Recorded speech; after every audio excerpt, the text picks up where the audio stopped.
Now on Spectrum News 1, if you've been waiting on SNAP benefits after the shutdown, help could soon be on the way. When that money may arrive and what communities are doing right now to fight food insecurity. Plus, if you're flying for Thanksgiving, here's some good news for you. The FAA clearing airspace restrictions at airports nationwide. This hour, what that means for your upcoming trip. Hello, and thanks for joining us on this Monday, November 17th. I'm Imani Payne. And later in our show, a new flashpoint in the Caribbean. The Trump administration floats talks with Maduro while sending the USS Gerald R. Ford and stepping up strikes on alleged drug boats. We have the latest as tensions increase with Venezuela. Millions of Americans who rely on SNAP benefits are expected to receive their payments this week. That's according to Agriculture Secretary Brooke Rollins. SNAP benefits were withheld from nearly 43 million Americans, including 1 million here in Ohio during the 43-day government shutdown. Some families began receiving partial payments last week, with the rest expected to go out in the coming days. Governor Mike DeWine says it's welcome news for Ohioans. It's also, frankly, important for those who need food to be able to get the money or to get the food stamps, what we used to call food stamps, so that they can feed their families. In the weeks leading up to November 1st, the USDA announced this month's benefits would not be released at all during the shutdown. The agency does have access to a $5 billion contingency fund to use during emergencies, which is what they used during the 2018 shutdown. But federal courts ordered the Trump administration to access those funds again this time and release at least partial benefits. The administration ultimately agreed and sent those out last week. Regular SNAP payments should resume next month. Tariffs and trade tensions with Canada are hitting the heart of American construction. Tighter lumber supplies and increasing costs are delaying projects and making them less affordable. Our Simon Khan shows us how two industry leaders are adapting to the uncertain times. At Trico Enterprises, tariffs are squeezing owner Daryl Chauhan's lumber. Goes overseas. Simon Khan, Spectrum News. It's the week before Thanksgiving, and travelers concerned about potential delays or cancellations stemming from the government shutdown can breathe a sigh of relief. This morning, the Federal Aviation Administration lifting airspace restrictions at dozens of airports. Our Daniel Grimes reports from Washington. Airport travelers rejoice. We're seeing higher prices for some holiday staples ahead of Thanksgiving Day. The latest Consumer Price Index indicates average grocery prices are up nearly 3% from last year. Prices for key Thanksgiving staples like potatoes, meats, vegetables, and bakery products are all up, and tariffs have caused the price of some imported items like wine to jump as well. Experts say between the government shutdown and lapse of food assistance, the struggle doesn't begin or end with the holidays, but there is some relief in sight. President Trump signing an executive order Friday, retroactively lowering tariffs on beef, tomatoes, coffee, fruit, and some spices. Whether or not to release files related to Jeffrey Epstein continues to divide lawmakers. Up next, where the president and some of his most loyal supporters are standing on the issue.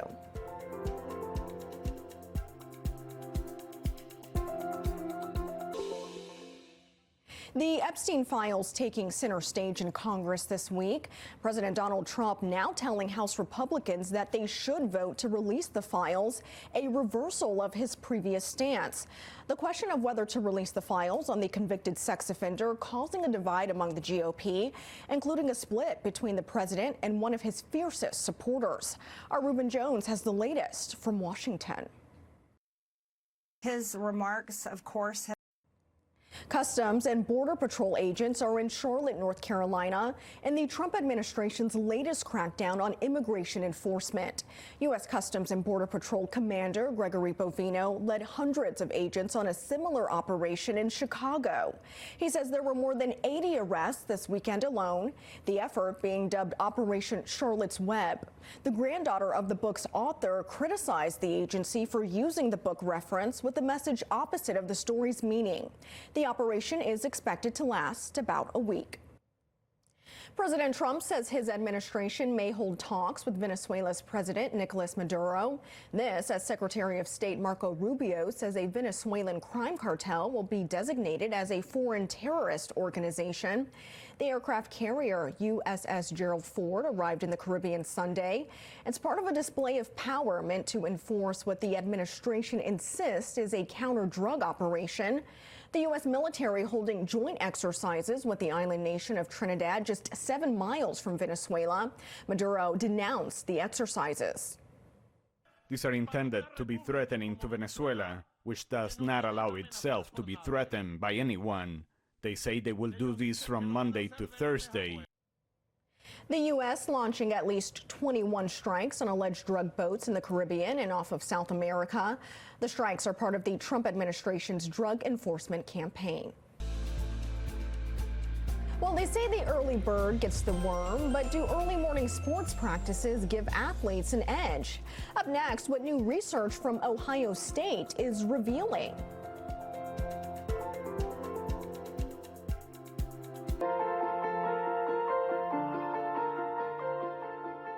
Across Ohio, numbers from the National Alliance on Mental Illness show thousands of people living with mental illness are struggling to find a place to call home.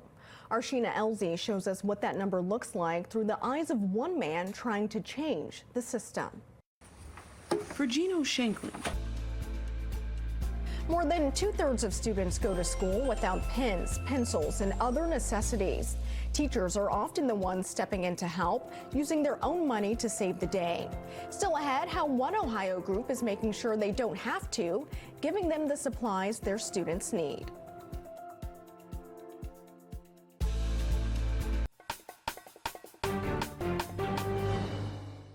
I'm Imani Payne, and here's your Spectrum News in 90. A Columbus landmark will soon get a new name. The Columbus Crew announcing Monday that Lower.com will not extend its agreement to put its name on the Crew Stadium. The Crew does say Lower.com will still be a partner of the team. The team has not yet announced a new name agreement, which would start next year. Columbus City Council could approve money for food distribution tonight. The council says this includes $40,000 for Life Care Alliance. It would provide frozen meals for up to 400 families. Another ordinance would provide $10,000 to the Mid-Ohio Food Collective. Columbus Recreation and Parks Community Centers will be serving up Thanksgiving meals this week. The Parks Department says the community dinners will be provided at no cost. You can see more information on the dates and the centers participating on your screen. The OHSAA says member high schools will vote on an emergency bylaw referendum on name, image, and likeness, or NIL, this week. This comes after a student athlete's family filed a lawsuit against the OHSAA. Ohio is one of 6 states that does not currently permit high school student athletes to engage in NIL. A Franklin County judge issued a 45-day restraining order against the association. If members approve the proposal, the schools would shape the new rules.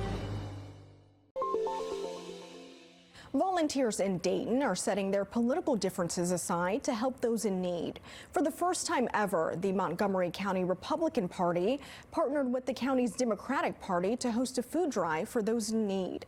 Dozens of Dayton residents took part in donating food, clothing, and other cold weather essentials during the food drive Sunday. Both parties say the effort is bigger than politics.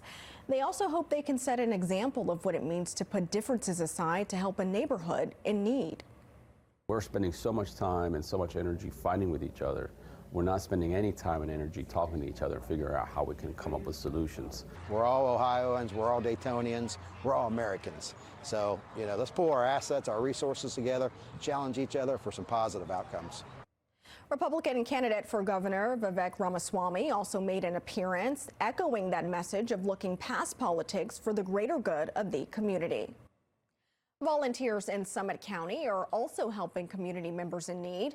They brought items to Stuff the Ambulance Sunday, a food drive event hosted by the city of Stowe.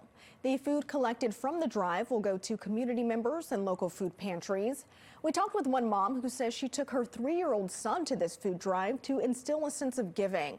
If you missed this food drive, there are 2 chances left on November 22nd and 23rd.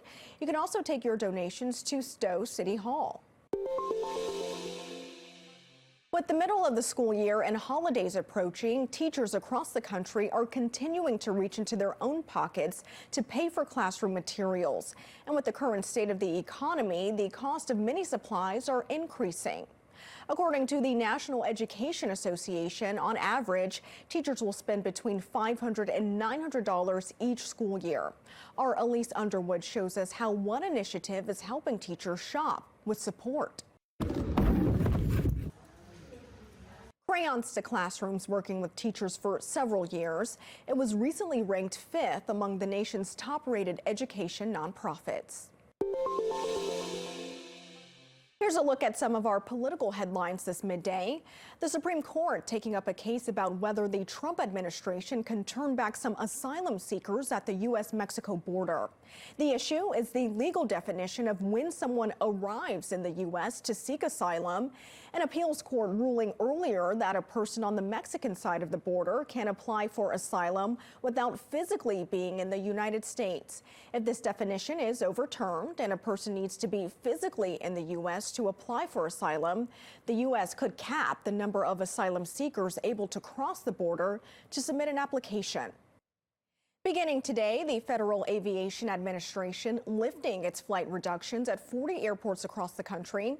The FAA cut the number of flights at these airports by at least 4% several days ago because of the federal government shutdown. The Cincinnati Northern Kentucky International Airport was one of those 40 airports impacted. Some controllers did not show up to work during the shutdown, citing childcare needs or because they had to take a second job since they were not being paid. The FAA determining that the lack of staffing was not safe, and so it reduced the number of flights coming in and out of these airports. The cost of some holiday staples are soaring, which could gobble up your Thanksgiving meal budget. Coming up, why some experts say there is some relief in sight.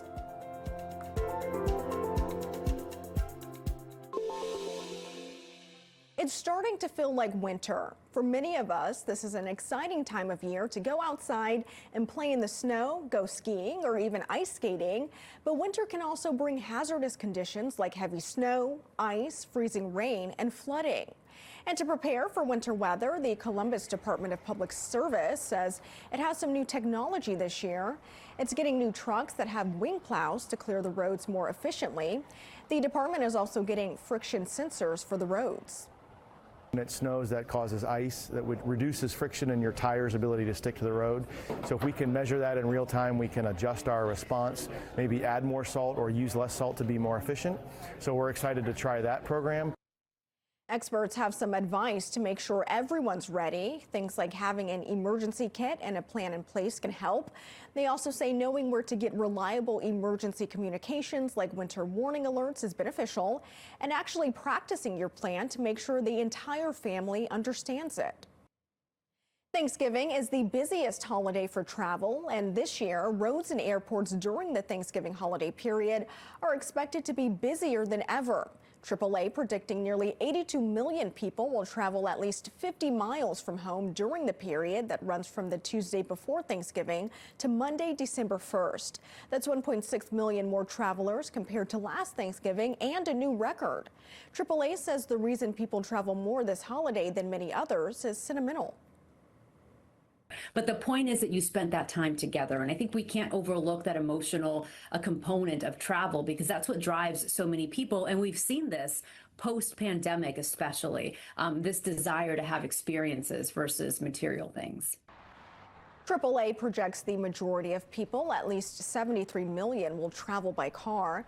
6 million U.S. travelers are expected to take domestic flights over the Thanksgiving holiday period, a slight increase from last year. High grocery prices and new tariff pressures could put a dent in your Thanksgiving menu this year. The cost of several holiday staples is on the rise, and for many families, it's hitting at the worst possible time. Spectrum's Katie Strike shows us why your holiday meal may cost more this year. Outside the King Center in Atlanta, The government shutdown may be over, but people who depend on federal food assistance are still feeling the pinch. One group hit hard by the pause in SNAP funding: college students. Spectrum News reporter Lewis Finley has that part of our coverage. Thank you so much. Welcome. Thank you so much. Most students walk in. Lewis Finley, Spectrum News. Two popular weight loss drugs will now cost less if you pay with cash instead of going through insurance. Novo Nordisk announcing Monday that it's offering the first 2 monthly doses of Wegovy and Ozempic for $149. That discount applies to the 2 lowest doses of the medications and expires at the end of March. Additional refills will be $399 per month. The drug maker has faced increased competition in the GLP-1 market as compounding pharmacies offer less expensive versions. Rival drug maker Eli Lilly is also lowering its prices for GLP-1 medications. A new school in our state with a focus on mentoring is a finalist to win $1 million. Up next, we'll introduce you to the founder who says supporting students' mental and emotional health sets his school apart from the rest.